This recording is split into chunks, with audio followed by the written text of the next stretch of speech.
Welcome to Artec's video lessons. In this lesson, you will learn how to scan a human body with Artec Eva. As long as you know how to set up an optimal environment for scanning and follow our recommendations, you will be able to get a great model after only several minutes of scanning and processing. Avoid dim lighting and unevenly lit environments, as this may affect the texture of the model. A turntable will make scanning much easier, since you won't have to walk around the person. But don't worry if you don't have a turntable. You can just connect Eva to a tablet and battery. That way, you can easily walk around the model without getting caught up in any wires. You can also use a laptop instead of a tablet. Hold the laptop in one hand or use a laptop harness. Make sure that there is sufficient space to walk around the person when scanning without a turntable. Although it is possible to scan virtually anything, clothing and accessories can affect the quality of the scan. If the person is wearing dark or black clothes, consider increasing the texture brightness to make scanning easier. The opposite is true if the person is wearing white. If the person is wearing materials that are difficult to scan, increase the sensitivity. Make sure that the frame rate is set to maximum. This will make scanning easier and smoother. Glasses can affect the texture of the model. We recommend people take them off before being scanned.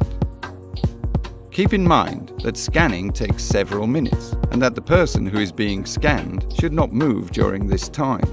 Make sure that the pose they choose is comfortable to hold for at least a couple of minutes.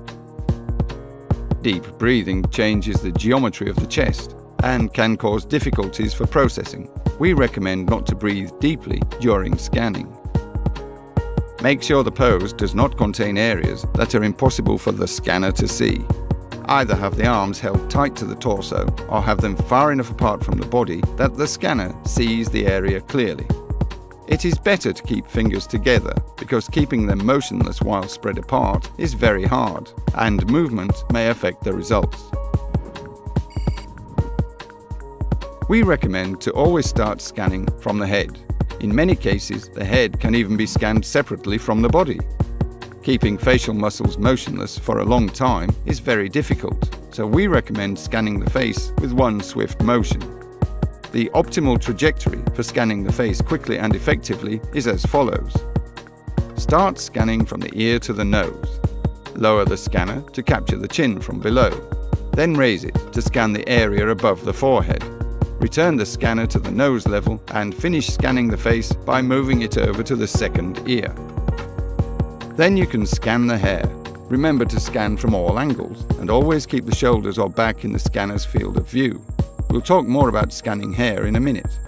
Continue to move the scanner around the head, scanning from all angles. Don't forget to scan behind the ears. If the scanner has problems seeing the hair properly, hold it above the difficult spot for longer so as to accumulate more information. Finish scanning the hair at the same angle at which you started scanning the face. Try not to get the face in the scanner's field of view during this last section, since the facial geometry will probably have changed. Let's talk more about scanning hair, since sometimes you might need to take special action here. Artec is proud that its scanners are able to recreate most hairstyles, while most scanners can't. Nevertheless, some hair types are more difficult to scan, such as curly or fluffy hair.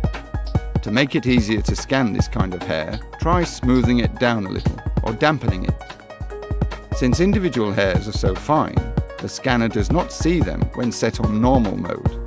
Increasing the sensitivity in the scanning settings will help scanner to see the shape of the hair and recreate the missing bits.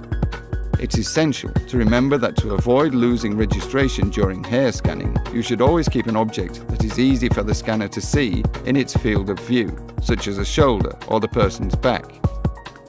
Initially, your scan might look like it contains holes and that there's not enough data to recreate the surface of the hair, even though your scanning was thorough and your trajectory good. In most cases, everything is fine and you will have collected enough data. The final scan will always look much better than the raw data. Scanning the body is easy, as long as you meet a few simple conditions. Scanning the body is much like scanning the head. First you scan the front of the torso front, then the side, then the back, and then the other side. After this, you can go on to scanning the legs. Always remember, to get a good scan, you must change the angles of the scanner so it sees the person from every perspective. Legs are generally the most still part of the body, so you can scan them separately.